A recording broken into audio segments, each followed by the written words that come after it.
Ujú. Y aquí está.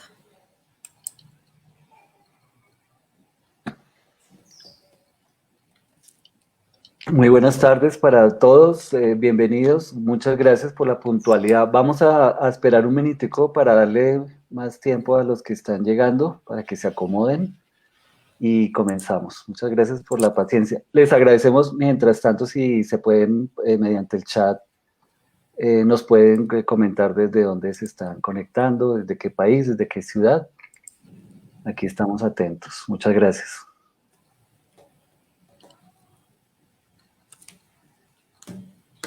Don Iván Romero, cordial saludo.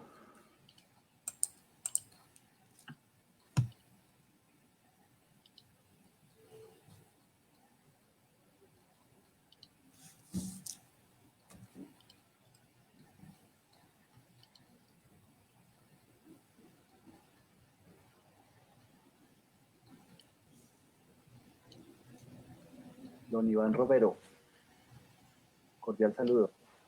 Saludos a César González, a Fernando Mejía, que se están conectando. Bienvenidos.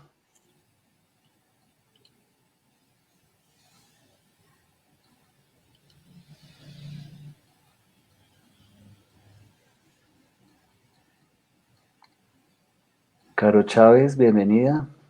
César González, ¿desde dónde se conectan? Les agradecemos si nos cuentan desde dónde se están conectando.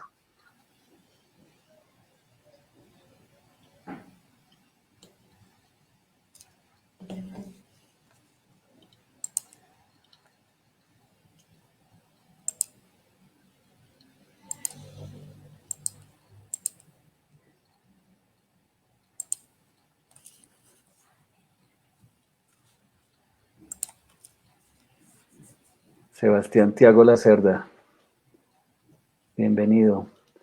Bueno, creo que ya vamos a dar comienzo. Sí, para que empecemos a tiempo. Perfecto. Bueno, bienvenidos a nuestra 11ª charla virtual que estamos llevando a cabo desde este grupo de apropiación social del patrimonio arqueológico colombiano. Desde Divulgar, somos estrategias, métodos, modos y medios de apropiación social, de divulgación del patrimonio arqueológico.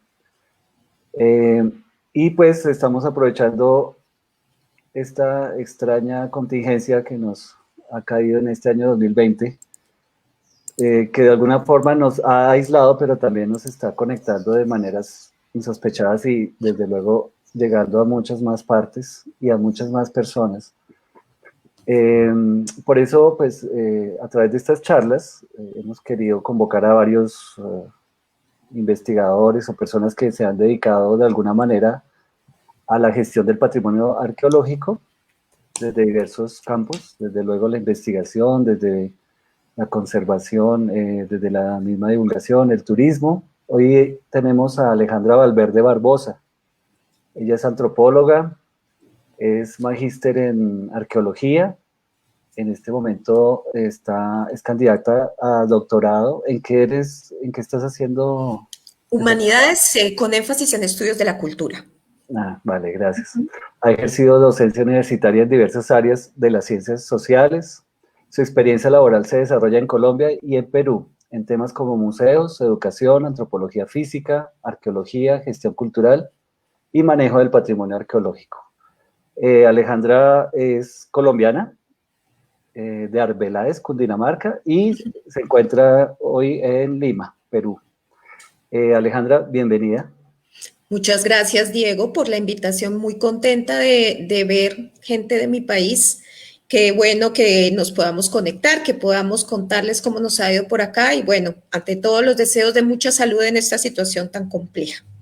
Muchas gracias. Bueno, Alejandra nos va a hablar sobre huesos, momias y cuentos, arqueología y divulgación. Entonces, este espacio es todo tuyo. Muchas gracias. Bueno, pues nuevamente agradezco la invitación a estar con ustedes.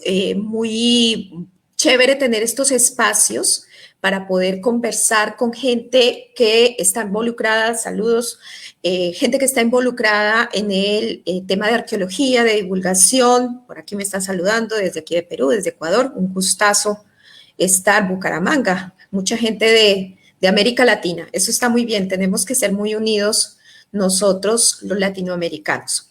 Bueno, básicamente yo lo que quiero en esta presentación es contarles un poquito lo que ha sido una trayectoria que ha estado vinculada a lo laboral, relacionando la investigación, la docencia y la divulgación, ¿no? Tenemos entonces como esos tres ejes importantes que, bueno, les voy a contar un poco cómo ha sido esa experiencia que espero sea de mucha utilidad.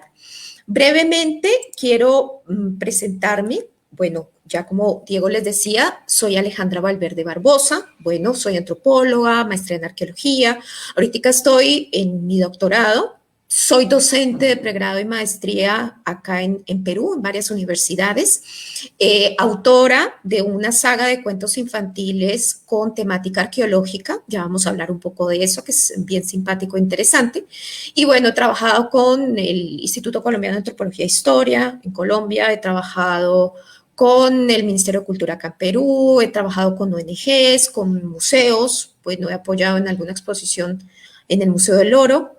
He trabajado acá en el Museo de Arte de Lima, que también fue una experiencia muy grata.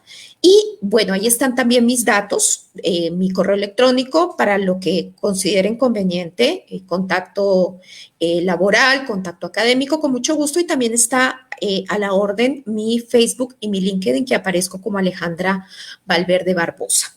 Bueno, quiero introducir un poco el contexto porque sé que hay gente que no está en Perú. Para los amigos peruanos esto ya es conocido, pero quiero hacer un poco como la reflexión para quienes no tienen tanta familiaridad con el contexto de la arqueología peruana, ¿no? Sin entrar en detalles, por supuesto. Bueno, tenemos entonces una particularidad en este país en donde hay una cantidad impresionante de sociedades que se han dado en distintos, ay, qué dicha, difusa, un gusto, eh, sociedades que se han desarrollado en distintas épocas, sociedades que se caracterizan por tener un trabajo material absolutamente brillante, metódico, muy preciso, son excelentes orfebres, excelentes tejedores, excelentes ceramistas, excelentes hombres que tallan la piedra, es decir, que tenemos una diversidad de materiales de distintas épocas, de distintas sociedades. Y también un elemento clave, ¿no? Que eso no sucede en muchos países, incluyendo Colombia, ¿no? Tienen un nivel de conservación en toda la franja de la costa, bueno, exceptuando en los periodos que ha habido fenómeno del Niño, que ha habido mucha precipitación en la costa norte, pero en general la costa y parte de la sierra, en algunos puntos, ¿no? Tiene una conservación de material que es envidiable. La verdad, quienes no han venido a Perú, les recomiendo que una vez tengamos libertad para desplazarnos. Es una muy buena experiencia ver el material, el nivel de conservación es fascinante, que la verdad que para nosotros los arqueólogos es un placer entrar en las colecciones y ver en los museos el material.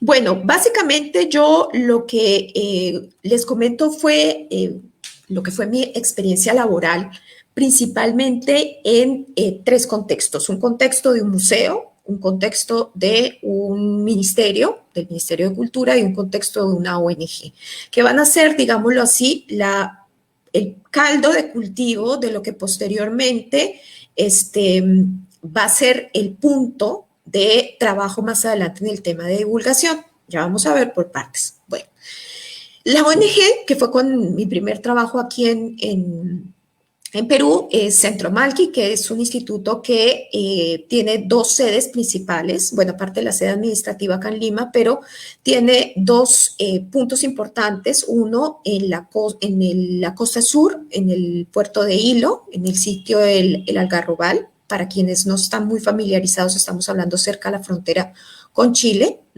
Y en la parte norte, en la selva alta, en lo que acá se denomina el departamento de Amazonas, muy cerca a Bagua, que vi a alguien que nos estaba saludando a Bagua, de un sitio que se llama Leimebamba. Ya vamos a hablar un poquito de ese lugar, ¿no? Entonces tiene dos colecciones localizadas en puntos geográficos diferentes con unas particularidades muy precisas. El segundo sitio donde trabaja, que también me permitió hacer muchísimo, trabajar un poco el concepto de divulgación y de trasladar el lenguaje científico, el lenguaje técnico, al lenguaje un poco más coloquial, fue en el Museo de Arte de Lima, en el Mali. Si bien el enfoque del museo está relacionado más con el concepto visto como una pieza de arte, también permitió el acercamiento a una colección interesante. Tuve la oportunidad de trabajar en el equipo que se puso, digamos, la tarea de hacer la exposición de un hallazgo que salió incluso publicado en National Geographic de un sitio que se llama, de un sitio en Casma, perdón, que es en la costa central, ¿no? Un poco al norte de Lima, ya casi yendo hacia el norte, ¿no? Que es Castillo de Guarmey. Es un sitio arqueológico muy importante. Cuando puedan buscar el material de Castillo de Guarmey también fue muy interesante y tuvimos la misión de poner a punto esa exposición, ¿no? Entonces empezar a ver todo ese proceso de divulgación de un lenguaje académico de un conjunto de arqueólogos que ha trabajado en campo y posteriormente trasladar eso a una sala de un museo con un lenguaje museográfico y ver qué actividades educativas se podían realizar con chicos de colegios y universidades y también con los turistas. Y la tercera experiencia gruesa, digamos, en el campo de la arqueología fue trabajando en la Dirección General de Museos del Ministerio de Cultura en el área de registro y catalogación, ¿no? Pasamos ya más a un tema técnico, pero un tema también que tiene que ver con manejo de colecciones, que eso muchas veces a nosotros los arqueólogos no se nos muestra mucho en las universidades, el tema es un poco esquivo, ¿no? Y cuando ya nos enfrentamos a vernos con el manejo y la gestión de colecciones, pues bueno, a veces nos queda un poco difícil saber cómo implementar ciertas medidas para el buen manejo y la conservación de la colección, ¿no? Entonces tenemos tres ejes, por así decirlo, en los que estamos centrados. Empezamos hablando de Centro Malqui. Como les decía, es una ONG que tiene bajo su custodia colecciones arqueológicas en 2 puntos. Esto que ustedes están viendo en pantalla, para los que no conocen, es la Laguna de los Cóndores. Es el sitio en donde se encontró dentro de todas estas tumbas que están ustedes viendo ahí, que las tumbas estaban emplazadas en riscos que daban a la laguna, ¿no? Estamos viendo entonces cómo dentro de ellos se encontraba una cantidad de momias junto con un conjunto de textiles, cuencos, otros materiales, ¿no? Estos objetos están ahora en un museo que, si no lo conocen, se los súper recomiendo. Es un museo pequeño, pero muy bien montado. Es el Museo de Leimebamba, ¿no? Administrado por esta ONG. Y bueno, estamos hablando de cerca de 200 momias, más o menos, las que están en este sitio, ¿no? Como ustedes se dan cuenta, las momias son de distintos tamaños, características. Hay algunos fardos, hay algunos momias cubiertas de tela, ¿no? Entonces son distintos materiales. Entonces, encontrarme con una colección, yo hace un momento le comentaba a Diego cómo en Colombia mi tesis de pregrado fue en momias colombianas en el inventario del país, que está alrededor de 100 momias en todo el país.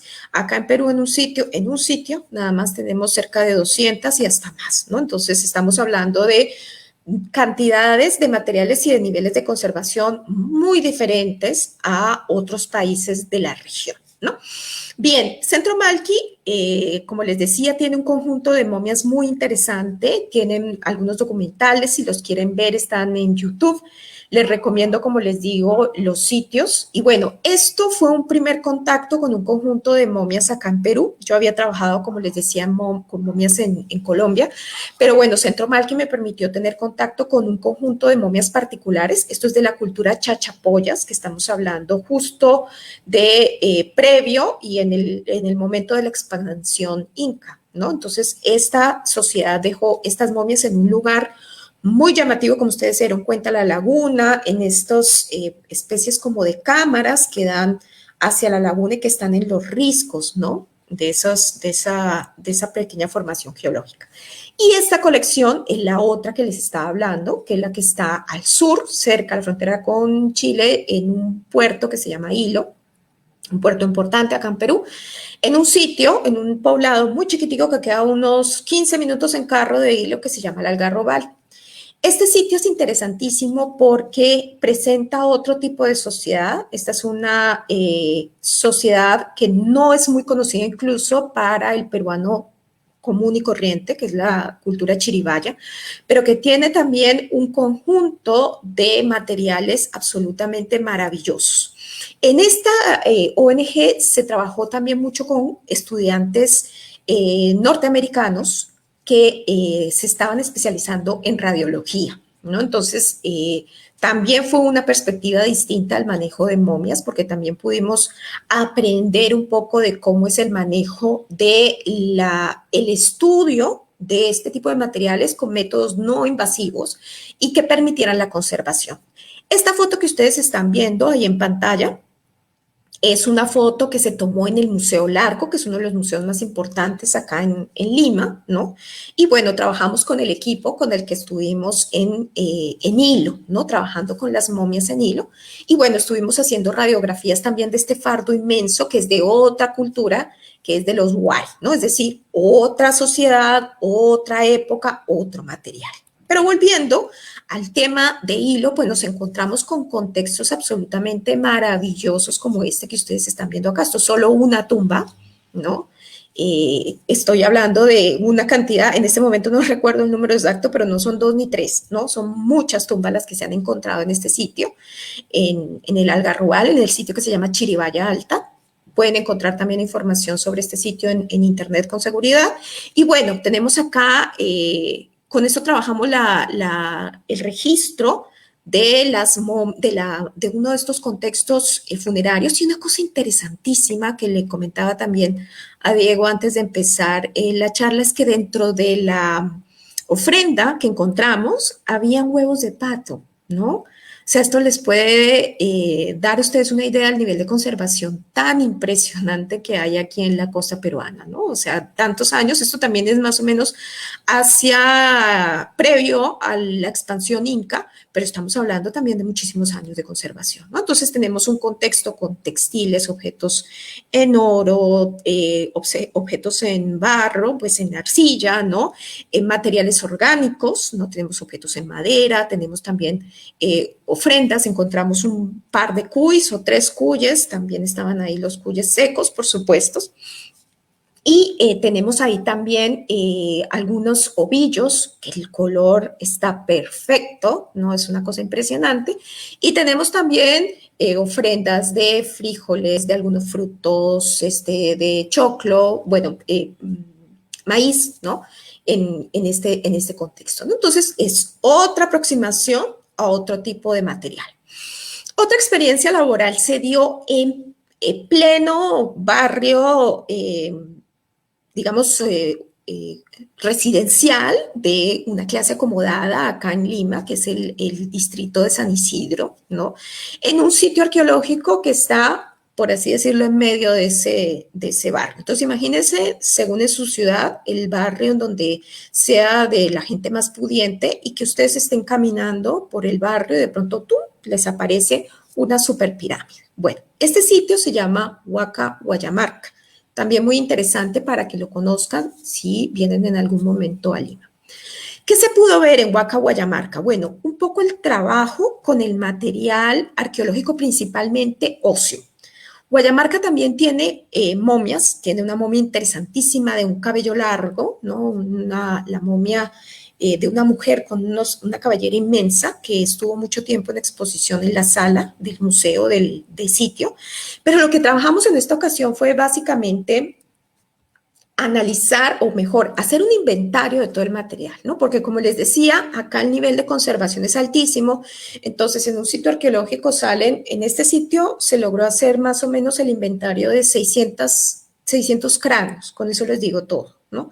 Y estaban cajas de cajas de cajas, entonces el objetivo aquí también era poner un poco en orden toda la colección, pensando en que más adelante podía venir algún otro investigador que quisiera conocer un poco más, pero de manera ordenada, ¿no? Entonces ahí también el ministerio en esa época implementó una actividad que todavía, bueno, hasta antes de la pandemia se sostenía que era el domingo, el primer domingo del mes, ingreso libre a todos los peruanos, ¿no? O sea, todos peruanos y residentes.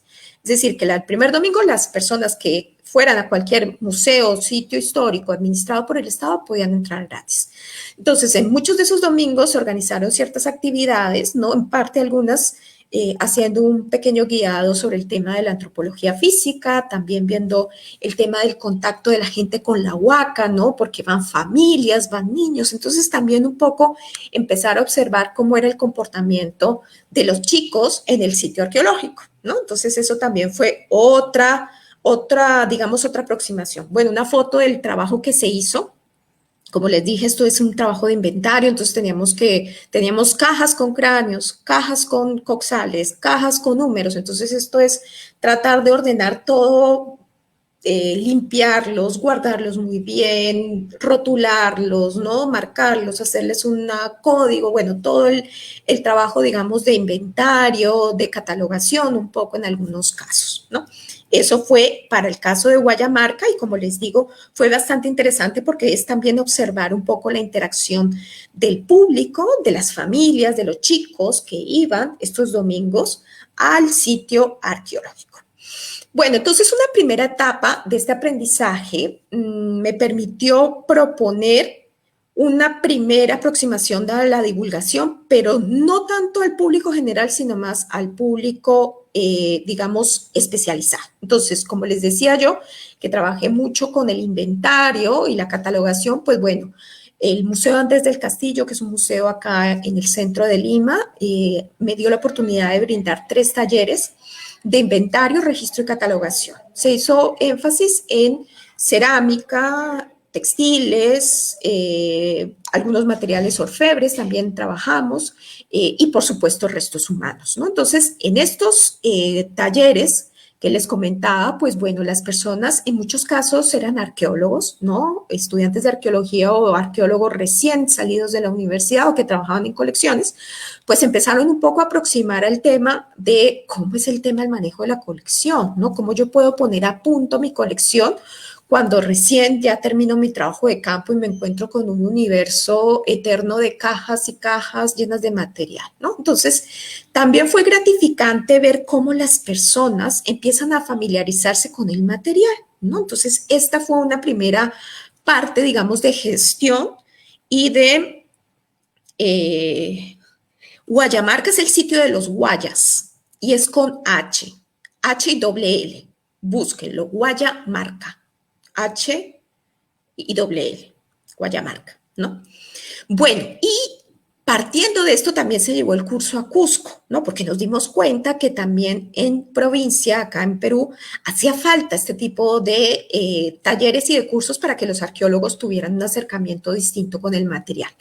Para los que son arqueólogos, bueno, pues saben que a nosotros en arqueología nos forman en teoría, en herramientas para hacer nuestro trabajo de campo, pero como les digo, nos encontramos a veces con un mar de cajas en un depósito y decimos, Dios, ¿y ahora yo qué hago con todo esto? ¿No? Entonces, el curso tenía primero esa finalidad, ¿no? Entonces, digamos que por ahí tenemos esa aproximación, ¿no? De las personas, en este caso, personas que trabajaban con material arqueológico en Cusco, también tomaron el curso, fue también una experiencia muy interesante. También invitadísimos los que no conocen Cusco a que lo hagan, es una ciudad maravillosa y bueno, ya tienen mucho que conocer aquí en Perú. Pero seguía el gran hueco, ¿no? O sea, yo ya había trabajado un poco con gente de la arqueología, gente que ha excavado, gente que ha pasado por la universidad, pero el gran hueco es, ¿y yo cómo traduzco todo esto para que la gente que no ha ido a una clase o a una carrera de antropología o de arqueología pueda comprenderlo y se dé cuenta el valor, la importancia, el significado que esto tiene? Bueno, esta foto sí es un poco más antigua, ¿no? Esta foto es de, uy, caramba, ¿qué será? El 2004, 2003 en Bogotá. Esto es en el museo, para los que están en Colombia de pronto les suena, los que están en Bogotá me imagino que lo conocen, el Museo Casa Marqués de San Jorge. Bueno, ellos tienen un trío de momias muy simpáticas. Ahí estamos trabajando, haciendo una pequeña investigación que se hizo interdisciplinaria con 2 médicos, una bacterióloga y una conservadora, para analizar el problema de las momias desde la parte de la contextualización histórica, antropológica, el tema del deterioro y conservación, ¿no? Y muy llamativo que dentro de los hijos de alguno de la gente que estaba en el equipo técnico, habían estos 2 chiquitos, y los 2 chiquitos estaban encantados, ¿no? O sea, muchas veces los niños a veces están más encantados con el tema de ver la momia. En alguna ocasión a mí me mandaron a Arequipa, que es otra ciudad acá en Perú, cerca de Cusco, eh, para ver un contexto de una momia que encontraron, de estas que están enterradas en la punta de los cerros, que son estas ofrendas humanas de la época de los incas. Y ya estábamos saliendo de trabajar y llegaba un grupo de colegio, ¿no? Unos niñitos, como la edad de estos chiquitos. Y empiezan estos niños, vamos a ver la momia, sí, la momia, la momia. Entonces me quedo a mí sonando que la momia, la momia, la momia. Bueno, entonces empecé yo en alguna época empecé yo a recordar mi primera experiencia con este país, que fue en el año 2006, cuando vine a buscar información para mi tesis de maestría. Nosotros estuvimos trabajando con un conjunto de arqueólogos ingleses, había un par de peruanos, había una chica de doctorado de Estados Unidos y bueno, nosotros los colombianos, en un sitio que para los peruanos es muy conocido, pero bueno, para quienes no están familiarizados, es la Cordillera Blanca, ¿no? La Cordillera Blanca es una cadena montañosa Nevada, ¿no? Donde se encuentra el pico más alto de Perú, que es el Nevado Huascará, ¿no? Y bueno, esto tiene un paisaje espectacular, ¿no? Entonces vemos lagunas de altura, ¿no? Como esta, miren la altura, estamos casi 4.000 metros de altura, en medio de nevados. Bueno, es un contexto también muy interesante y también muy importante por el tema de el paisaje y su influencia en las creencias y en, digamos, toda la parte de los, digamos, como de todo este conjunto de religiosidad andina, ¿no? Entonces tenemos pues que para los grupos andinos, las montañas, los nevados, ¿no? Las lagunas de altura tienen una significación muy fuerte acá y todavía lo siguen teniendo, todavía, los grupos que viven en esta región todavía lo tienen, en donde se cree que hay una especie de deidad, ¿no? De poder creador, de poder, de fuerza, digamos, como ese maná, como esa fuerza, ¿no? Que hay dentro de las cosas, que ellos lo denominan Apu. Un Apu vendría a ser una deidad, un Apu vendría a ser un ser importante, ¿no? Que tiene esa influencia en las creencias y en la religiosidad de los pueblos andinos. Pues bueno, cuando estuvimos ahí, como les digo, el paisaje fue bastante impactante. El campamento donde estuvimos estaba más o menos a 3.600 metros, ¿no? Un frío por las noches, pero brutal, sin agua potable. En esa época, ahorita está mucho más moderno el lugar. Esto es un poco más hacia adentro de Yungay, la ciudad de Yungay, si ustedes la pueden buscar. Cerca también más o menos a la capital del departamento, que es Huaraz. Y bueno, estábamos ahí al lado de una laguna estacional, ¿no? Esta laguna que ustedes están viendo, la laguna de Keushu, con K y con SIH, Keushu, de acuerdo si está en invierno, se llena y si está en verano, se encoge, ¿no? Entonces es una laguna que se la pasa en abre y cierra. Pero en la parte de atrás, como veíamos, pues están estos nevados que son también parte importante en el paisaje y las creencias. Al lado de esta laguna y de estos nevados, pues encontramos una cantidad de restos de estructuras funerarias que acá le llaman chulpa.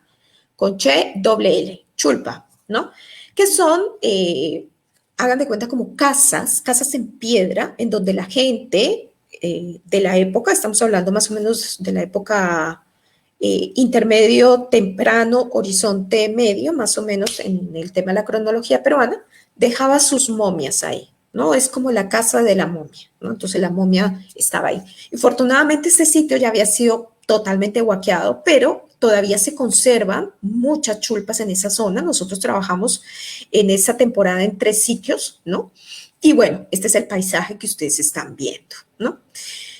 En el paisaje también teníamos que incluir a la comunidad. Como les digo, la comunidad todavía tiene una fuerte relación con el sitio arqueológico, con las chulpas, con las momias, con los nevados, con la montaña, con la laguna, ¿no? Entonces, estas poblaciones son poblaciones campesinas, quechua hablantes, ¿no?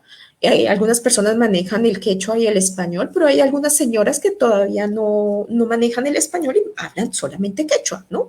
Entonces las personas siempre a mí me preguntaban mucho, ¿y usted qué vino a hacer? Entonces yo les decía, vengo a medir las chulpas. ¡Ay! Me hacían una cara así como de terror.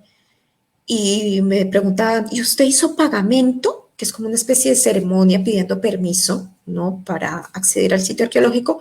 Sí, sí, hicimos pagamento. Ay, qué bueno, porque es que les da mal de huaca, ¿no? Nos decía, ¿no? Entonces, dentro de esta población, el sitio arqueológico no es algo que está allá, ¿no? Que es algo que no tengo ninguna relación, una cosa que ya pasó y que ya no existe, no, sino que es algo que hace parte de su cotidianidad. Regresando de eso, ¿no? Pasando toda esta reflexión en torno al tema de cómo hacer que la arqueología llegue a la población, pues me encuentro yo también con un conjunto de elementos que me permiten construir una historia, que es un cuento infantil. Bueno, tenemos el clásico, para los que son arqueólogos, saben que siempre en excavación hay un perro. El perro no se sabe de dónde sale, el perro simplemente aparece y el perro se vuelve como la mascota del proyecto, ¿no? Entonces este perrito apareció y un compañero colombiano le puso guardián, porque siempre decía en la puerta de la casita donde nosotros estábamos pernoctando.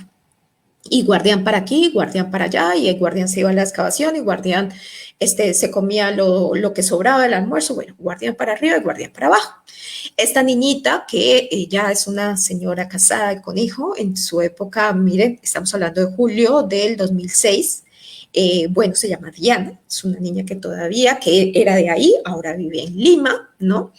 Este señor que era nuestro cocinero, ¿no? Se llamaba Gilbert, que ya les voy a contar en qué se transformó Gilbert en la historia, y atrás son los hijos de Gilbert, ¿no? Y bueno, dentro del viaje exploratorio que se hizo paralelo al trabajo de campo, pues conocimos a Walter Alba y nos mostró muy amablemente toda la información del señor de Zipán. Ustedes, para los que no conocen, Walter Alba fue el arqueólogo que estuvo a cargo de el proyecto de excavación de la tumba del señor de Zipán, y es uno de los museos más importantes acá en Perú, que queda en Lambayeque, ¿no? Entonces fue bastante gratificante conocer un poco de primera mano lo que pasó con este proyecto arqueológico. Y bueno, como les digo, la gente, ¿no? La gente a veces se acercaba. Este señor que ustedes están viendo aquí se nos acercó. Ella es la esposa y la hijita. Estábamos con un compañero haciendo levantamiento de información y nos preguntó que si le podíamos tomar una foto a él, a su esposa y a la hija. Bueno, en esa época pues la gente no tenía celulares con cámaras como lo tiene ahora todo el mundo, que cualquiera puede tomarse sus fotos, ¿no? Pero el señor quería tomarse foto y nosotros después le mandamos la foto con Gilbert, con el señor que nos cocinaba, ¿no? Esto fue el último día de la excavación, estuvimos compartiendo con la comunidad. Se hizo bueno, yo no jugué porque ustedes se imaginarán que yo de fútbol no sé nada, pero mis compañeros jugaron fútbol con la gente de la comunidad, ¿no? Entonces hubo como un partido entre peruanos, la gente de la comunidad y los arqueólogos colombianos, ¿no? Entonces ahí andaban con el tema del fútbol y se hizo una pachamancas, que es una preparación de comida muy tradicional que se hace dentro de la tierra, ¿no? Es una forma de cocinar muy antigua que todavía se mantiene y que se usa mucho en los contextos rurales peruanos, andinos sobre todo, para celebrar, ¿no? Celebrar que se terminó qué sé yo, una construcción de un camino, de un puente, de una iglesia. La gente hace eso como una manera de confraternidad y de hacer vínculos. Entonces, todo esto empecé yo a tratar de aterrizarlo en una historia para niños, ¿no? Entonces tenemos pues que surge la idea de escribir un cuento infantil que se llama Malky, mi amiga la momia. Originalmente Malky se escribió en el año 2011 y recién en el 2016 encontré una editorial que quisiera hacerse cargo de la mitad de los gastos para la publicación.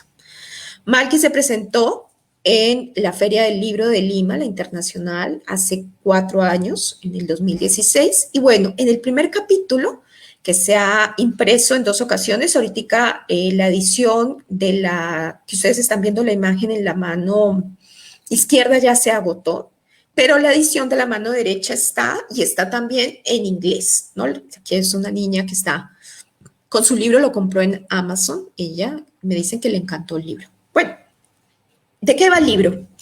El libro va de un par de niños de la Cordillera Blanca. Miren ustedes el mismo contexto en el que estábamos ahorita. Él se llama Joselito, que fue inspirado en el personaje de Gilbert, ¿no? Gilbert, el que nos cocinaba, ¿no? Entonces, este Joselito es, así como era Gilbert, ¿no? Bromista, nos escondía la comida, era bien dado al chiste, ¿no? Entonces, Joselito se inspiró en Gilbert, esta es Diana, que si ustedes se dan cuenta se parece mucho a la Diana original. Salió Guardián, obviamente, el perrito, y ellos llegan a un sitio, en la Cordillera Blanca, donde hay un montón de chulpas. ¿Se acuerdan que les decía de las chulpas, de estas construcciones? Pues bueno, en las chulpas encontraron a una momia que para los que conocen un poco de textiles peruanos es una momia wari, ¿no? Del intermedio, del horizonte medio, perdón. Y esta momia les pide pues que viajen en el tiempo y en el espacio para salvar a que las momias se desaparezcan porque los adultos no las cuidan, no las olvidan. Entonces se van al Cusco, conocen a las momias incas, no interactúan con sus abuelos, bueno, se van a la cultura mocha, a la época del señor de Zipán, por eso puse la foto de Walter Alba. Este es el señor de Zipán. El señor de Zipán les enseña que existe un perro peruano, que es un perro sin pelo, o perro calato, como lo conocen acá. Y bueno, Joselito y Diana, al final, bueno, no voy a hacer el spoilers, pero buscan que los adultos no dañen los sitios arqueológicos y las momias, ¿no? Y para eso, pues, hay un personaje muy importante que es la bisabuela de Joselito. Y bueno, al final de la historia aparece un arqueólogo, no quiero contarle la historia para que se enganchen un poco, pero eso no fue el único libro que salió de Malky. Ya esto fue, Malky 1 salió en el 2016 y en este libro que ustedes están viendo en pantalla, que fue hace dos años, sí, 2 años, se presentaron 3 capítulos, es decir, la seguidilla de esta saga. Entonces, Diana y Joselito van a distintos sitios, ¿no? Continúan viajando con Malky, aprenden de la cerámica, la importancia de la cerámica en los moche, en la cultura nazca, se van a conocer a esta momia que les conté que estuvo en Arequipa, a la momia Juanita, se van a conocer a las momias de Chinchorro, las que se encontraron en Arica, en Chile, ¿no? Aprenden de los paracas, que hacían unos textiles maravillosos, que también fueron muy importantes. Con estos libros se empezó a hacer el tema de gestión y de divulgación. Visitamos colegios con la editorial, y a veces lo hacía yo a título personal, colegios públicos y privados en Lima. Estuvimos haciendo narración del libro. En algunos casos el libro fue incluido en el plan lector. Este es un colegio público acá en Lima. El libro fue trabajado en la clase de lectura y en la clase de historia, bueno, de geografía y de historia. Y los chicos pues se gozaron el libro, ¿no? Se disfrazaron de Malky, hicieron pues como dibujos. Esto es en la Huaca, Guayamarca, donde trabajé también, y la que les decía que quedaba en el barrio residencial, acá con niños también trabajamos, acá en otro colegio privado, perdón, acá en Lima también la narración. Esto ya fue del segundo libro, en un colegio acá en Lima, ¿no? Acá también hicieron una cantidad de actividades, los chicos lo incluyeron también en el plan lector. Ojo que esto no es gratis, o sea, yo no llegué, escribí mi libro, me senté y todo sucedió. No, y ahí viene el tema de la gestión. Uno, como les dije, Malky se acabó de escribir en el 2011 y recién en el 2016 encontré una editorial que estuvo interesada en hacerse cargo de la mitad de la producción del libro. La otra mitad, aquí quien habla, ¿no? Después de eso, empezar a irme a colegios, tocar puertas. Señores del colegio, buenas, yo vengo con este libro, mire que es que la momia, así en Perú, que no sé qué. Bueno, irme a museos. Señores de museo, les ofrezco una narración de un libro, ¿no? Bueno, libro, ¿no? Hacer actividades, por ejemplo, en las municipalidades, en los barrios, ¿no? Que a veces hacen actividades culturales, ¿no? Esta narración fue del primer libro que se hizo en el Museo Nacional, el más importante de acá de Lima y del país, que es el de Pueblo Libre. Bueno, los que son peruanos lo conocen. Y esto es una narración tiempo después ya para la segunda edición de ese primer libro, ¿no?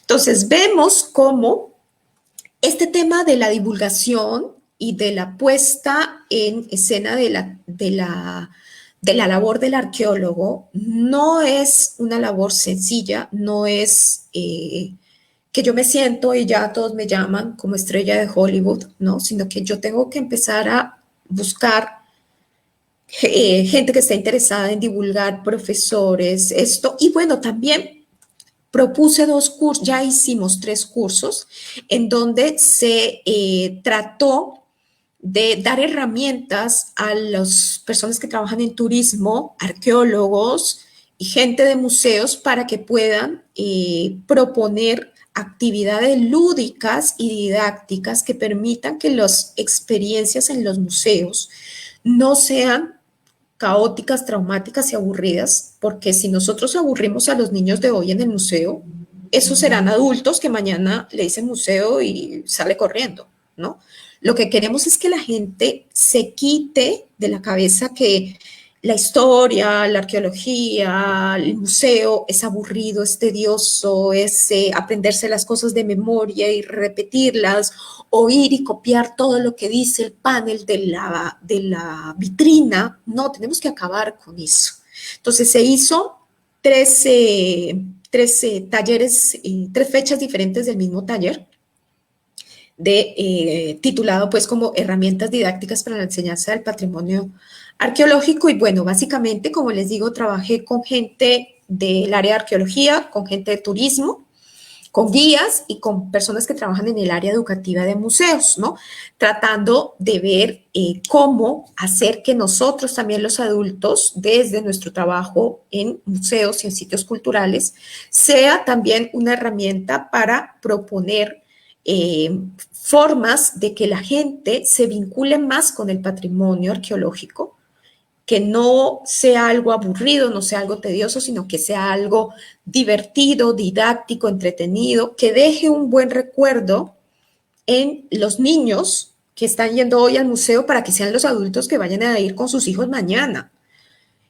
Perú tiene una particularidad y es que los sitios arqueológicos tienden a ser invadidos con mucha frecuencia. Entonces, si nosotros no vinculamos a la comunidad aledaña con el museo, con el sitio arqueológico, con el material arqueológico, nosotros estamos perdiendo básicamente un aliado importantísimo en el tema de divulgación, de educación, ¿no? Y de gestión cultural. Nosotros los arqueólogos tenemos que hacer las veces de creativos, docentes, pedagogos, gestores, promotores.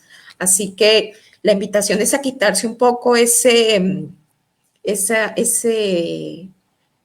máscara de yo solo hablo en congresos y escribo artículos académicos. No, no, no, no, no. Hay que aterrizar. El científico tiene el deber de divulgar lo que conoce, lo que investiga. Si nosotros no divulgamos, estamos debiéndole mucho a la sociedad. Bueno, eso era lo que tenía preparado para hoy. No sé si me pasé de tiempo, no sé si los aburrí. No, perfecto, Alejandra. Muchas gracias. No sé Qué si tenemos... maravilla, ¿no? Pues yo estaba aquí engolosinado. Saludamos a algunos de los asistentes, Lina María González, Clara Lucía Chauta, los amigos de la Fundación Manos para la Montaña, allá en Santander, a Nora Mora, a Hitomi Castilla, Alejandra Medina, Guapsicue Cujupcua, a Julio César Correa, Eliezer Turo. Bueno, aprovechemos este momentico que seguimos aquí con Alejandra y si tienen preguntas, pues vamos a atenderlas. O cualquier comentario, pues también igualmente se agradece. Mientras tanto, bueno, aquí te felicitan.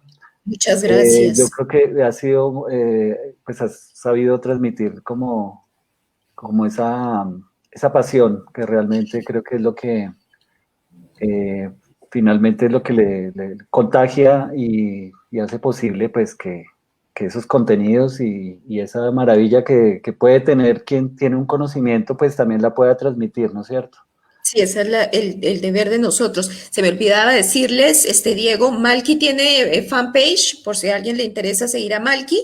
Es Malky con doble L y K, K-I de latina, Malky, mi amiga la Ujú. momia. Así lo encuentran en Facebook, pueden seguir la página, ahí está un poco la información. Hay también las ilustraciones, algunas de las que vieron acá.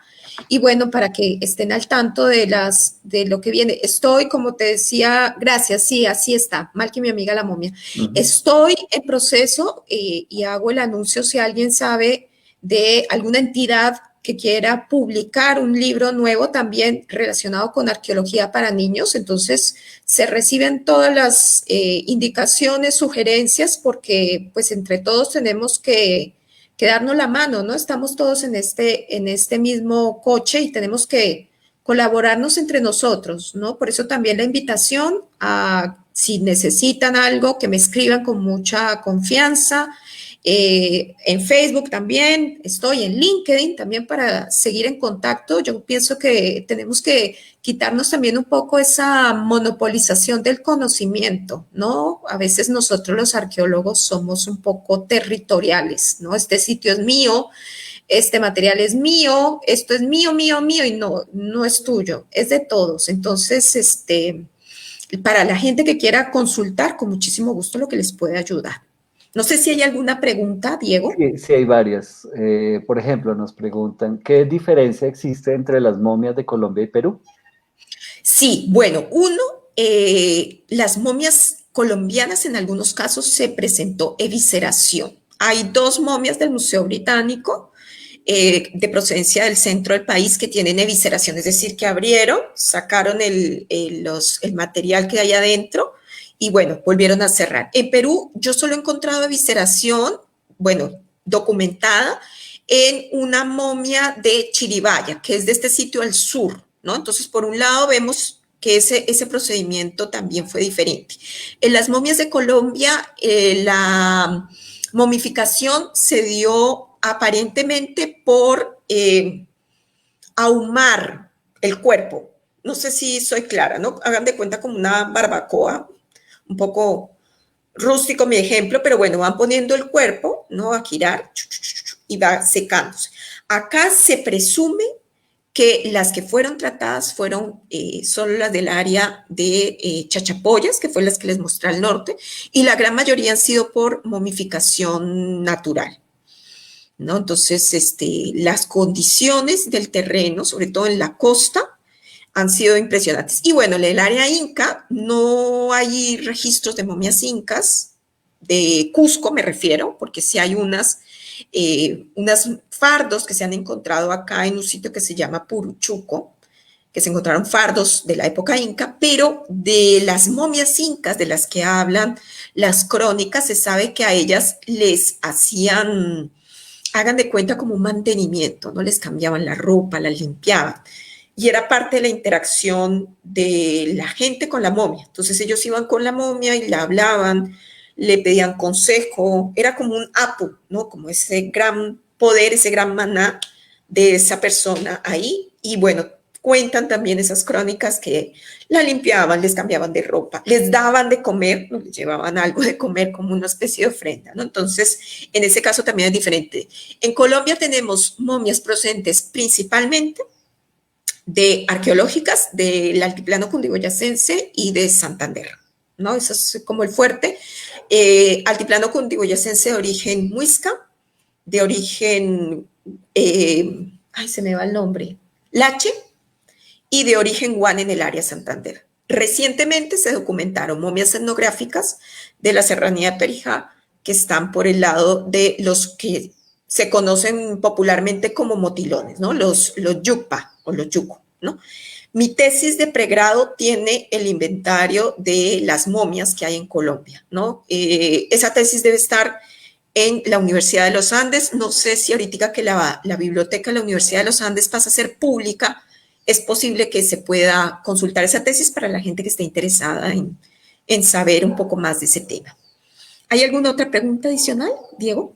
Sí, nos preguntan, ¿encontraste relación entre los tejidos y tintas peruanas con culturas precolombinas de Colombia? No, porque el tejido peruano es mucho más elaborado que el tejido colombiano. El tejido colombiano es en su gran mayoría pintado.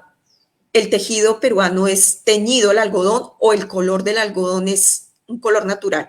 Acá la calidad y el color del algodón es impresionante, ¿no? Tenemos algodones de distintas tonalidades y lo otro es que ellos también teñían la fibra. Y ojo que no solo hay textiles acá hechos de algodón, sino también hay en fibra de camello. Entonces también hay una diferencia. Acá el textil, lo poco que yo conozco, el textil es muy importante en el tema de la identificación. O sea, yo con mi ropa puedo decir, con mi textil y mi diseño de mi textil en el Perú prehispánico, puedo decir de qué cultura, qué oficio desempeño, ¿no? Incluso hoy en el área de Puno, las mujeres se ponen el sombrero, puede ser sombrero derecho o torcido. No recuerdo cuál es, pero hay uno que es casada y otra que es soltera. Entonces, el vestuario es una forma de comunicación que me transmite a mi información de origen social, es decir, si soy de un grupo social o de otro, si soy de un grupo étnico o cultural particular, el vestuario marca. Cuando ustedes van a Chinchero en Cusco, las señoras les cuentan un poco la iconografía que hacen en los textiles que ellas venden y les hacen una demostración de cómo tiñen. Ustedes buscan en YouTube tejido, chinchero teñido y las señoras les explican en un video, incluso cuando ustedes van en tour en Cusco, los llevan, eso es de cajón, el recorrido a Chinchero, que es un pueblito que queda cerca a Cusco, y las señoras les dicen, si queremos rojo le ponemos esto, si queremos azul, y así lo van sacando el color. El color en Colombia es muy escaso, digamos que la técnica textil es muy básica. En Perú tenemos cuando yo dicté los cursos estos de gestión, perdón, de registro y catalogación de colecciones, me tocó empezar a aprender de cero porque acá hay un montón de técnicas de textiles. O sea, no es solo la técnica de tela llana, que es una urdimbre y una trama, es decir, uno arriba y uno abajo. No, acá pueden ser distintas formas de entrelazar los hilos que dan figuras, dan colores. Entonces, el textil acá es súper complejo y muy importante como manera de comunicación no verbal. Sí, eso sería. ¿Qué otra pregunta? Nos pregunta don Iván Romero, Uh-huh. ¿los objetos y momias son sacados de su lugar de origen o se mantienen en su contexto? Generalmente se sacan. Cuando llegan los arqueólogos, se salva el material, porque el arqueólogo pasa, digamos, a una protección del Estado, ya sea el Estado colombiano, el Estado peruano, ¿no? Si el arqueólogo llega con un proyecto avalado por el Ministerio de Cultura, pues ese objeto automáticamente pasa a ser bien de la nación. En ambas legislaciones se considera así. Y bueno, entra, digamos, como en un nivel de protección y de normativa que lo protege. Si el bien cultural es sacado por huaqueros o personas que quieren lucrar con eso, se pierde mucha información. es bueno para los que no son arqueólogos comparar un libro con un contexto arqueológico. Si yo tengo un libro y le arranco páginas al azar, el día de mañana cuando yo vaya a leer el libro no lo voy a entender.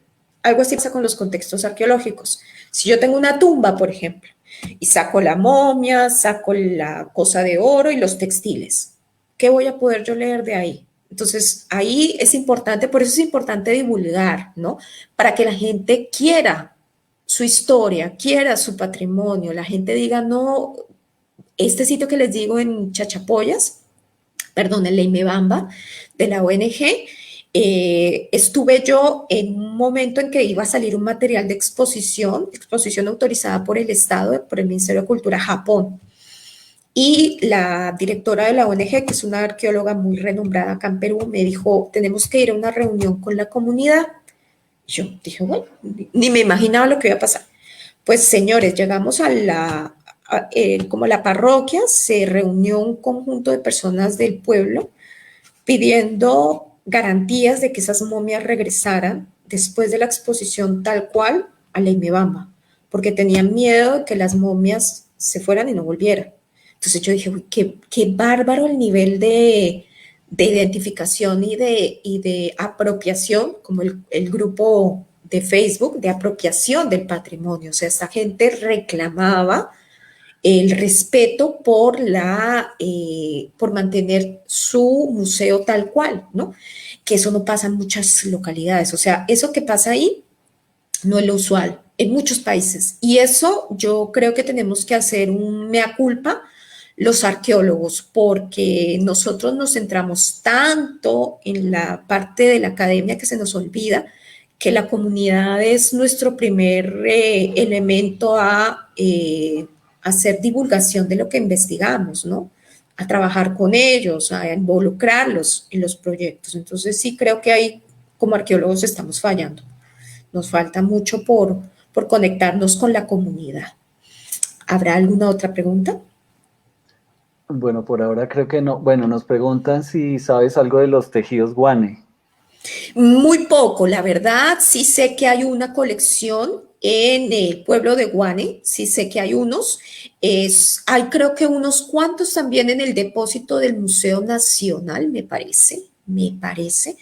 No hay mucho, la verdad que el nivel de conservación del material en Colombia es muy restringido, muy poco, la verdad lo que hay es bastante escaso. Hay un museo, perdón, un textil en el Museo Británico también, hay un artículo que describe el textil que está en el Museo Británico en Londres, que es creo que Muisca, pero muchos textiles nosotros no tenemos. Nuestro nivel de conservación es nulo comparado con el de acá de la costa peruana. Sí, ahí hay otra oportunidad de investigación.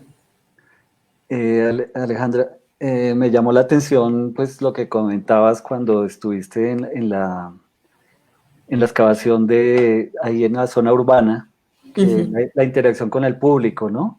En estos días mirábamos unos ejemplos de un sitio pues, que yo tuve la oportunidad de excavar en Sopó Ujú.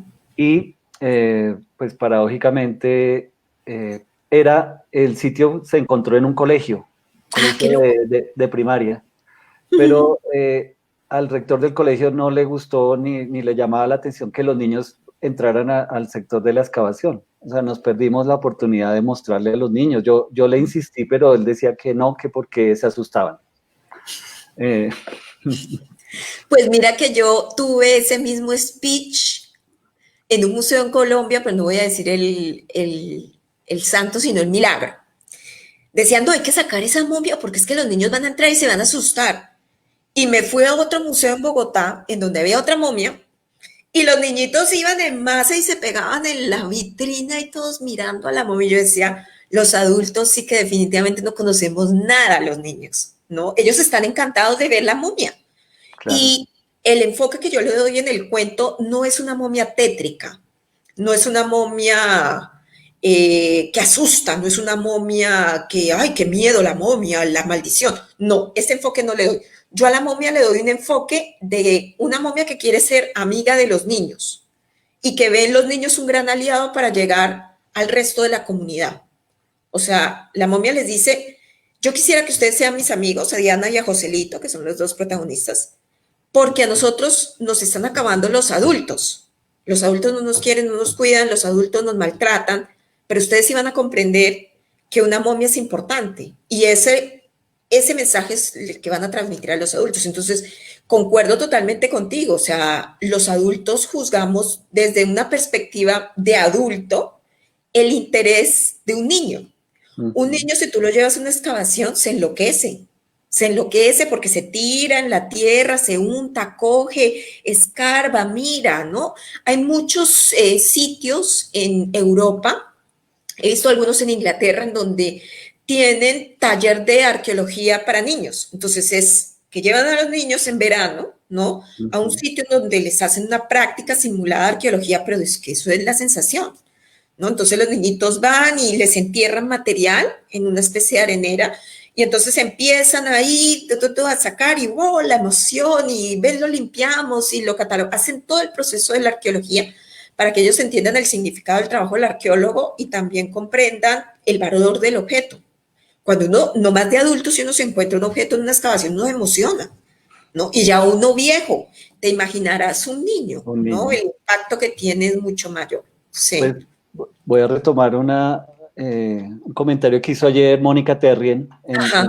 en una charla Maestra. sí, de todos, que precisamente comentaba cómo hoy en día entrar a una excavación, como pues todo está en términos de la arqueología preventiva hoy en día prácticamente, Sí, entrar a una excavación toca con seguro, con ARL, con casco, con botas, con curso de alpinismo, bueno, es un complique entrar a una excavación hoy en día. Antes, y ella contaba cómo se iba con sus hijos, o inclusive la excavación que yo hice en Sopó en el año 2012, tuve la fortuna de ir con mi hijo y mi hijo estuvo excavando tumbas de 12 años. Hoy en día es imposible, ¿no? Entonces, digamos que se está perdiendo un espacio de didáctica in situ en el mismo momento de las excavaciones, porque pues ahí es como el momento de la maravilla, de encontrar, sobre todo de claro. entender qué es lo que está haciendo el arqueólogo, cómo lo está haciendo, y de dónde es Sí, que salen todas esas cosas que finalmente se nutre, son las que vienen a nutrir los museos y que encontramos en esas puestas en escena como tan asépticas en los sí. museos, completamente descontextualizadas. Sí, por supuesto. Mira, yo en el taller que di, en el que les contaba de herramientas didácticas, les doy alternativas para la gente que está en museo para hacer una especie de taller vivencial de arqueología con chicos, ¿no? Entonces exploramos distintos materiales que nos pueden servir para, si es cierto, no ir al campo, ¿no? Porque también de pronto a los arqueólogos se les paran los pelos de la angustia si tú llegas a meter un niño. El arqueólogo es el primero a veces que dice, no, niños, no, que me dañan, que me pisan, ¿no? Podemos hacer un poco replicar esa experiencia, ¿no? De hacer arqueología en versión chiquita, en versión salón de colegio, en versión espacio externo en un museo, ¿no? Entonces, vemos distintas alternativas con materiales que se pueden encontrar en un home center, por ejemplo, que tú puedes amoldar para un conjunto de chicos y hacer tu práctica que si bien no es lo óptimo y lo ideal, pero sí te permite que el chico diga, wow, ese es el recuerdo que le va a quedar, ¿no? Va a decir el día de mañana, uy, yo cuando fui al museo tal, me fui y encontré, ¿no? Pues uno ya de adulto sabe pues que eso no es así, pero los chicos, la experiencia, yo creo que nosotros tenemos que educar pensando en la emoción que genera el aprendizaje. Hay muchos estudios que dicen que si una persona se emociona positivamente aprendiendo, ese aprendizaje no se borra nunca, nunca, nunca, nunca, nunca, ¿no? Entonces, si nosotros empezamos a transmitir mensaje que sea de manera didáctica y que genere emociones positivas, vamos a tener un enganche mucho mayor con el público que visita nuestros museos, con los chicos en edad escolar, ¿no? Uh -huh. Yo dicto un curso acá en Maestría de Gestión Cultural y pongo un ejemplo que es atípico para explorar el tema de los museos. Yo no sé, bueno, las personas que son futboleras, yo no soy futbolera, pero el ejemplo es fantástico porque habla de la experiencia. En Madrid, a la par de la entrada al Museo del Prado, compiten en cantidad de visitantes al año con el Museo del Real Madrid. Yo al principio fui y dije, ay Dios, qué desastre. por acompañar a mi esposo. Bueno, vamos. Dios mío, yo dije, ¿qué tanto tenemos que aprender de esta gente? Y es básicamente porque el montaje museográfico del Museo del Real Madrid, ojo, no me gusta el fútbol, no soy del Real Madrid, no soy de ningún equipo, ¿no? El montaje museográfico que han hecho explora la emoción que genera el hecho. Y yo creo que eso tenemos que apuntar en los salones de clase y en los museos, generar emociones. ¿Por qué? Porque generalmente los museos nos repiten un speech con el respeto y el cariño a todos los guías de museos. Ellos parece que tuvieran una grabadora y llegan los chicos y le dan play. El sitio está desde el 800 hasta el 1500 y dice uno, ay, qué cosa tan aburrida, Dios mío. O la profesora que los manda a copiar todo lo que dice el panel o todo lo que dice la guía, ¿no? Entonces, ¿qué emoción produce eso? Aburrimiento. Pero si nosotros empezamos a pensar en hacer actividades que si bien no les vamos a hablar de los incas desde el inicio hasta el fin, pero que aprendan alguito de los incas, ya eso es ganancia, porque también cada persona tiene un interés particular, no a todos nos interesa lo mismo. Entonces, con que aprovechemos el tiempo, así sea para transmitir una idea, hemos ganado un montón. Y si esa idea nos generó emociones positivas, caramba, ya ganamos un montón, ¿no? Bueno, no sé si hay más preguntas, Diego. Me estoy emocionando mucho y me preocupa que la gente se me aburra. Eres un claro ejemplo de la emoción que se debe transmitir. Creo que nos Sí, tienes emocionados aquí a muchos porque, bueno, ese es también mi tema, el de la divulgación. A sí. propósito de las momias, ¿cuál era la función original? ¿Por qué se les disponía así? ¿Por qué se tomaban tanto el trabajo de preparar un cuerpo, hacer toda esa parafernalia? ¿Por qué construían esas chulpas? ¿Cuál era la función en estas sociedades? Y si de pronto también esa misma función la tenían acá en Colombia. Mira, hay una interpretación de los arqueólogos muy difundida y es que la momia es una manera de marcar territorialidad y propiedad, entre comillas, de un grupo familiar. Si yo en mi terreno pongo mi chulpa y pongo mi abuelito, mi bisabuelito y de ahí para atrás a todos, pues yo digo esto es mío, lo ha sido siempre y lo va a ser. Esa es una interpretación clásica de la arqueología. O sea, si tú lees la teoría, te dice, uno, la teoría arqueológica nueva, ¿no? Dice, estas chulpas y estas momias son para marcar propiedad, ¿no? Son para marcar territorio, son para marcar ancestralidad. Pero hay otros investigadores de la vieja guardia, no voy a hablar de nombres porque no viene el caso, pero hay otros investigadores que dicen, sabe que el tema de la momia y de la chulpa está más relacionada con el prestigio que tenía esta persona antes de morir. Entonces, haz de cuenta Stonehenge, ¿no? Este sitio era pues seguramente un sitio importantísimo para una persona, para una comunidad, ¿no? Entonces, entre más rimbombante, más grande, ¿no? Haz de cuenta el presidente, el ministro, qué sé yo, el papa, entre más importante, más grande la tumba. Pero también hay otros que dicen no necesariamente, porque a veces la gente con menos recursos invierte más en sus muertos que en ellos vivos. Entonces hay como esos debates en torno a la interpretación del ritual funerario, ¿no? Desde prestigio de la persona que murió, marcar territorialidad y ancestralidad por parte de los descendientes de ese muerto, o decir esto es un evento fortuito, en donde puede que el más pobre de los pobres, que lo vemos en la actualidad, se gastan pues el súper presupuesto para el ataúd más costoso, la ropa más costosa, le llevan mariachi, mejor dicho, rifa, juegos y espectáculos, ¿no? Entonces hay esas tres interpretaciones. Ok. Eh, bueno, a ver si hay algún otro comentario. Aquí nos dicen, qué triste ese desconocimiento es el que hace que siempre se tergiverse la historia, que se desconozcan nuestras raíces y que no miremos con respeto a nuestra cultura, porque nunca dejan mostrar el valor que tiene. Los niños ven más allá de nuestras creencias y esa inocencia, esa transferencia hace que ellos vean la realidad. Es como negar nuestras raíces. Eso fue respecto al comentario de los niños Sí, mirando las excavaciones y las momias. desconocemos mucho del interés de un niño, ¿no? Yo siempre veía a los niños corriendo detrás de la momia y el director, la directora decía, ay, no sáquenla que los niños se van a asustar. Ay, señora, se va a asustar usted porque el niño está feliz. Sí, nada que ver, nada que ver. Bueno, también me gustaría notar que pues tú eres un caso excepcional en cuanto a una arqueóloga que se dedica a la divulgación pues Sí. enfoca esfuerzos en la producción por ejemplo, de Malky. ¿Cómo fue el cuento, por ejemplo, con las ilustraciones? Uy, eso fue ¿Cómo todo un tema. conseguiste al ilustrador y cómo fue el proceso de estar ahí al lado de él? O tú lo Claro. dejaste y él interpretó? ¿Cómo fue? No, no, no, no, no, no, no, no, no. Bueno, he trabajado hasta ahora con 3 ilustradores porque han sido 3 ediciones diferentes. Generalmente el ilustrador te presenta un boceto de lo que él, digamos, como que hace y tú le vas dando tips. Mi mayor preocupación, y por eso no lo solté a su total creatividad, era que no se saliera de la realidad arqueológica.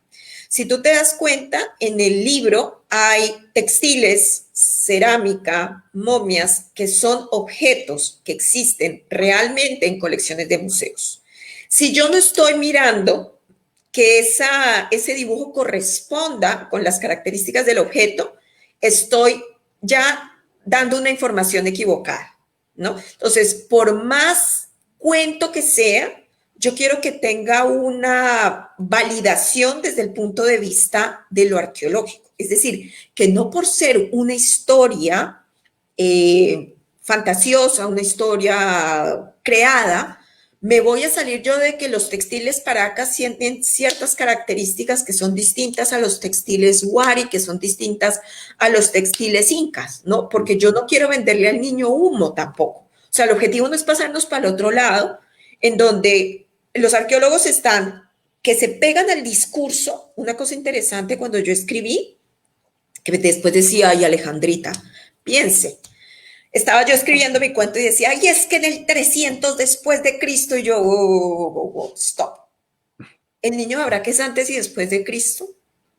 ¿Al niño le interesa para comprender esto que es antes y después de Cristo? Entonces, borre toda vez y empiece. Entonces, nosotros los arqueólogos tenemos un discurso académico que es muy rígido y nos setean el cerebro en la universidad para citar fuentes, fechas, ser precisos, ¿no? Seguir el método científico, el dato, ¿no? Pero tampoco nos podemos pasar al otro lado a escribir cosas que no son, porque tampoco ese es el objetivo. O sea, nosotros tenemos que encontrar un punto medio que se conjugue el dato arqueológico, que pierda esa rigidez con la que se presenta en un contexto académico y que se traduzca en una historia que no por ser fantástica, creada, imaginaria, salga totalmente de todos los cánones, de todos los elementos, y yo presento una cosa que no es ni chicha ni limonada, ¿no? Entonces, eso también hay que medirse, ¿no? Voy a poner un ejemplo. Una vez que fui a presentar Malky en un sitio que se llama aquí el Parque de las Leyendas, que es una cosa loquísima, es un zoológico que tiene una huaca adentro, ¿no? Es una cosa que dice uno solo en Perú, ¿no? Y bueno, estaba yo ahí en mi stand con mi libro, ahí, porque también esa es la otra, había que recuperar, no hablemos mentiras. Yo también tuve que poner dinero y había que recuperar por lo menos eso que se invirtió, ¿no? Entonces tenía que ir con mi libro a venderlo, ¿no? Entonces, bueno. Y al lado mío había una chica de un sitio arqueológico acá muy conocido, muy, muy, muy conocida. Y vino un conjunto de niños corriendo, emocionados, y se acercaron al panel de la chica. Y me quedé mirando. ¿Qué es esto? Dijo un niño y cogió un folleto. La civilización de estuvo desde el año tal hasta el año tal. El niñito la miró 2 segundos, se dio la vuelta y siguió. Ya ahí perdió completamente, ¿no? O sea, no supo llegar al chico, no diciéndole mentiras ni diciéndole vinieron los marcianos a hacer las líneas de Nazca. No. Pero tampoco diciéndole del 300 al 500 después de Cristo. Tampoco, ¿no? Entonces hay que encontrar ese punto medio. Yo creo que eso fue lo más difícil de escribir, sobre todo el Malky, porque este libro que estoy buscando acogida en editoriales, ya lo hice de otra manera, un poco más relajada. ¿Por qué? Porque nosotros en la academia nos están formando a ser muy rígidos en la presentación de nuestros resultados de investigación. Y eso no va con el público general. O sea, yo tengo que tratar de traducir eso que dice el informe arqueológico en una historia que sea entretenida. Y como les digo, o sea, el libro ha tenido muy buena aceptación. En estas visitas a colegio ha sido muy productivo porque los niños a veces me preguntan cosas que yo digo, definitivamente un niño tiene una curiosidad que es sin límites. ¿Cómo se llamaba la abuelita de Malky? Chanfle. ¿Qué le contesto yo? Entonces sí fue bien curioso, ¿no? Los chicos se emocionan, ¿no? Preguntan. Hay unos que se emocionan incluso con verlo a uno, que a mí eso me parecía rarísimo, ¿no? Yo llegué a un colegio, estaba con la persona que me había invitado, estábamos en la cafetería tomándonos un café antes de empezar la charla con los chicos, y viene un niñito, se acerca a la puerta, mira y se vuelve corriendo. Viene 3 segundos después con otros 5. ¿Esto qué es? Se acercó. ¿Usted es la autora de Malky? Sí. ¡Ay, qué emocionante! Y yo como que, oh, mi Dios, o sea, esto realmente tiene un impacto muy fuerte, ¿no? O sea, lo que nosotros podemos hacer en la emoción del chico es mucho y hay que saberlo manejar, ¿no? Hay que saber canalizar toda esa información. ¿Mm? Eso ha sido yo creo que lo más gratificante de ir a los colegios, ¿no? La interacción con el lector, ¿no? El chico se emociona de verle la cara a quien escribió. El chico se emociona al preguntarle estas cosas que a veces son como que yo ni sabía qué contestarle. El chico se emociona haciendo el dibujo al final de la narración del cuento, ¿no? En algunos casos se hacía esa actividad. Dibuja tu personaje favorito de la historia. Entonces se emocionaban dibujando. Entonces sí, eso también tiene una implicación bien grande, ¿no? Como digo, todo va en la emotividad, ¿no? Tenemos que educar con emoción. Si no logramos hacer algo en la emoción del chico, estamos todavía pobres en divulgación. Mm. Tú decías que a los arqueólogos les tocaba ser toderos, ¿sí? Sí, Digamos porque sí, naturalmente o por tradición, digamos, han sido los que se han encargado de la gestión del patrimonio sí, arqueológico, desde la sí, excavación hasta ponerlo en el museo sí. o escribir el cuento para niños, imagínate. La cuestión es que, o sea, son casos muy excepcionales, como te decía, como tú, que de pronto Ujú. puedes llegar tienes esa sensibilidad, pero realmente la gestión del patrimonio sí requiere un trabajo interdisciplinar, digamos, para Sí, que logre pasar desde que los objetos se halla hasta llegarle a la gente la significación, pues que haya, sí. eso es todo un proceso que requiere tanto que los arqueólogos sean, digamos, se esmeren y traten de explorar más posibilidades de comunicación, Ujú. o que otros profesionales se unten de arqueología y Sí, aporten también desde ahí, ¿no? sí. Digamos, en ese sentido pues se aboga por ejemplo, no sé, un programas puede ser especializaciones o, no sé, inclusive Sí. maestrías donde pueda confluir una interdisciplinariedad en la arqueología para optimizar esta gestión que finalmente tendría como Claro. fin último es la apropiación social del patrimonio.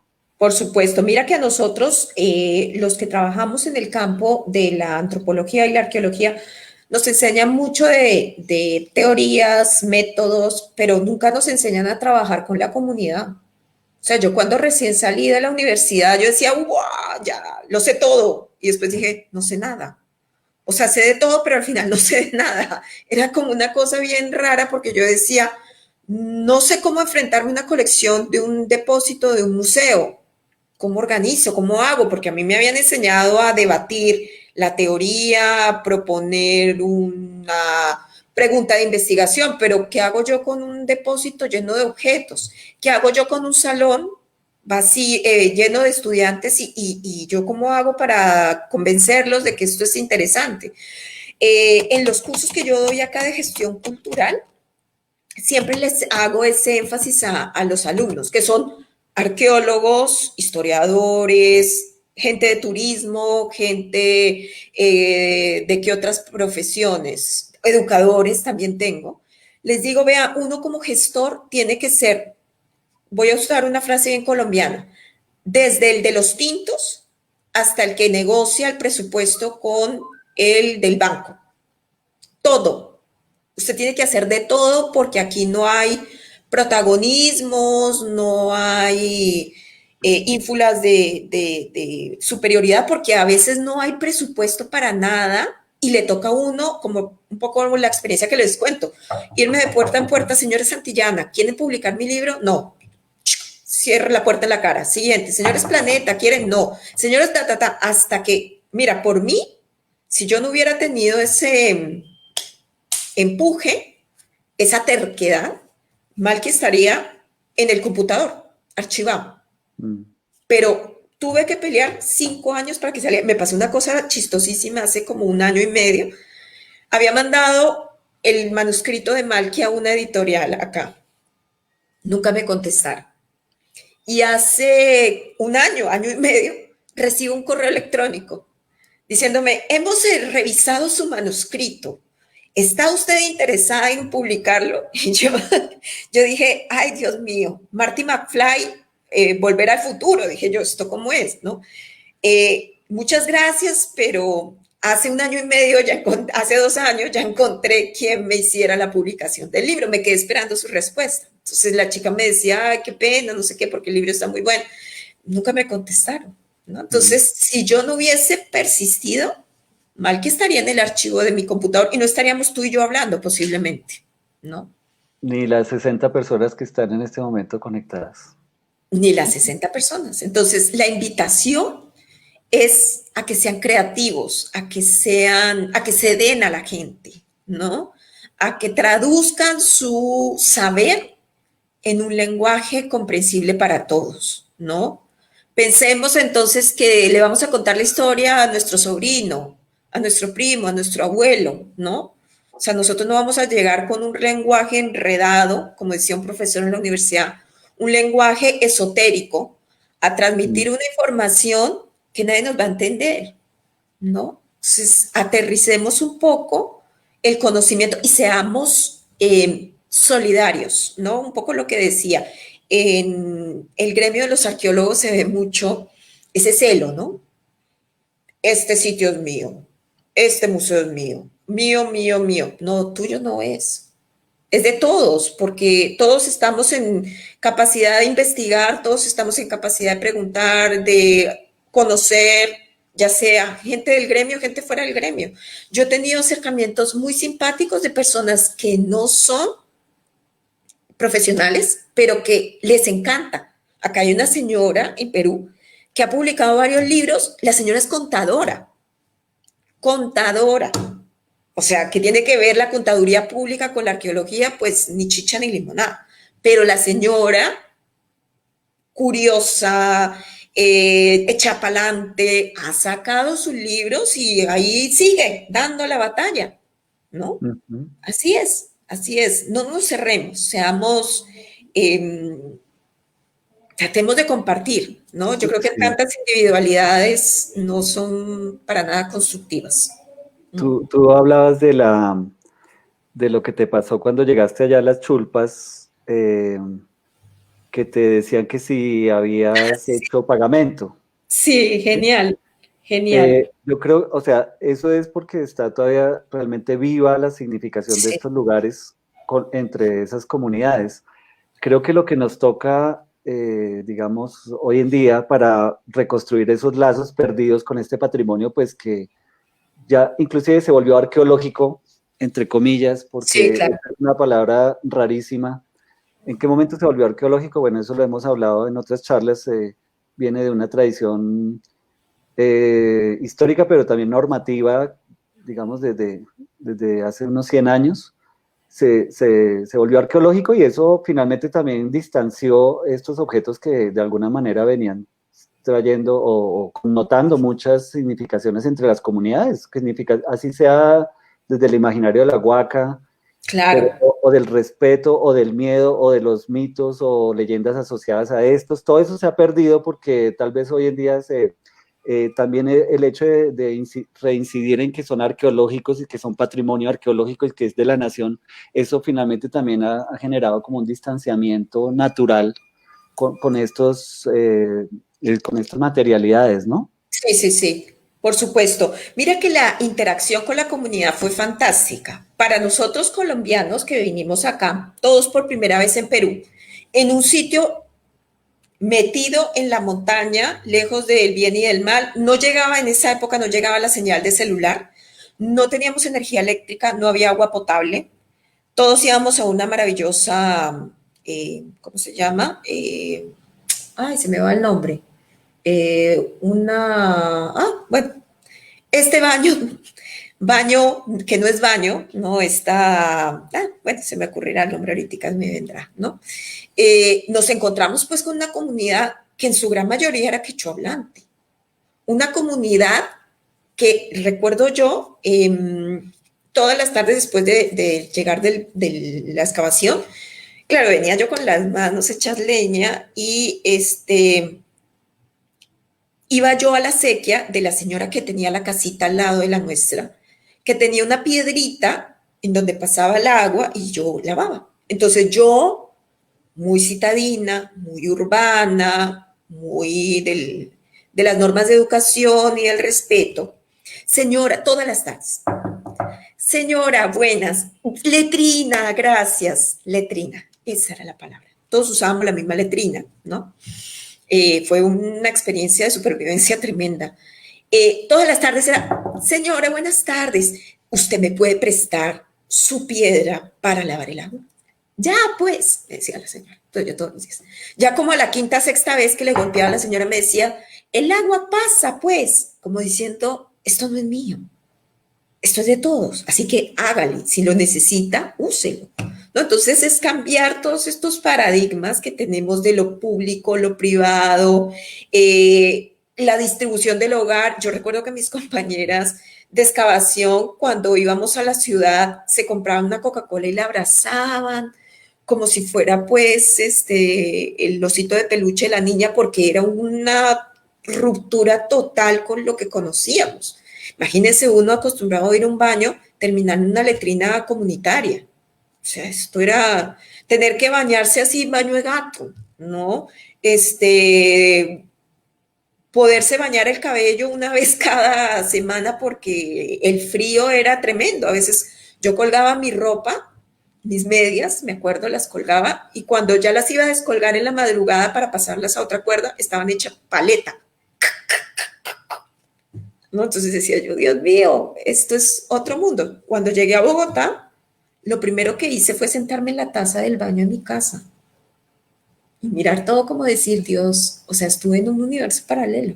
Eso también a uno como arqueólogo lo impacta mucho porque es ver otras realidades, ¿no? O sea, nosotros estamos acostumbrados a pensar que el mundo es como el lugar donde nosotros vivimos y la verdad es que irse al punto más recóndito del país respectivo en el que nosotros estemos es encontrarnos con una realidad distinta. Gente que estas personas no tenían, como les digo, ni celular, ni electricidad, en esa época no había ni internet y eran felices. Entonces uno dice, hola, pero ¿a qué hemos llegado, no? O sea, yo veía a los niñitos felices corriendo con ese frío del diablo, descalzurriados, ¿no?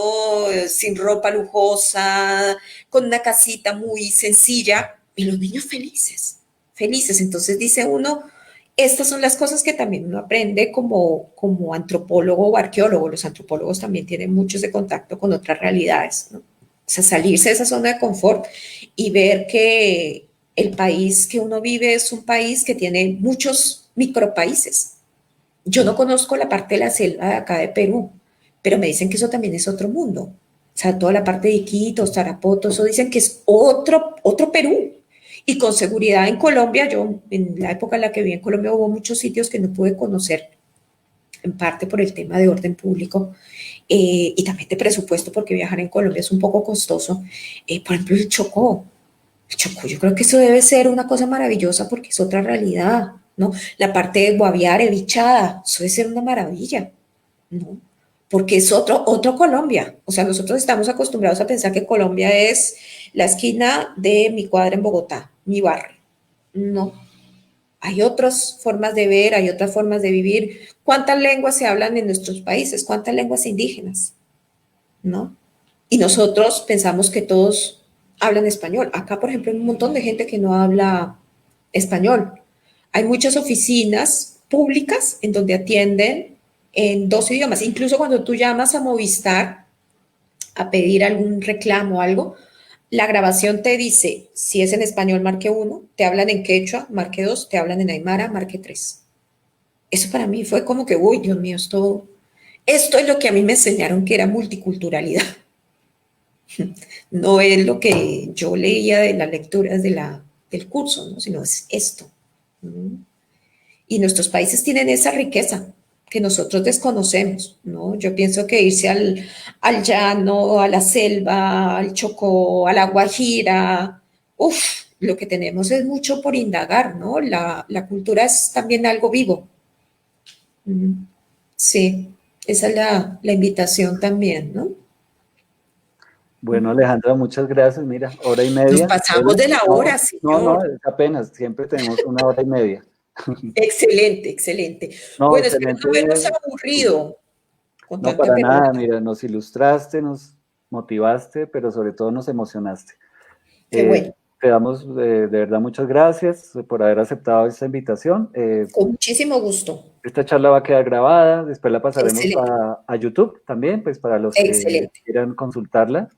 Y bueno, Alejandra, pues estaremos muy atentos de tu nueva Malky, la 2, la 3 y otros personajes que pues, Encontrar, van a surgir.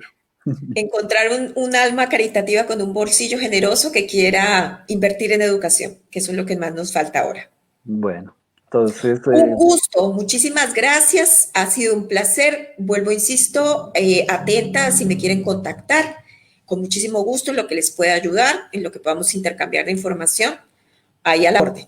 Listo, y vengan a Perú, viajen por sus países, disfruten la diversidad. bueno, muchas gracias. Cuídense, chao. Hasta luego a todos.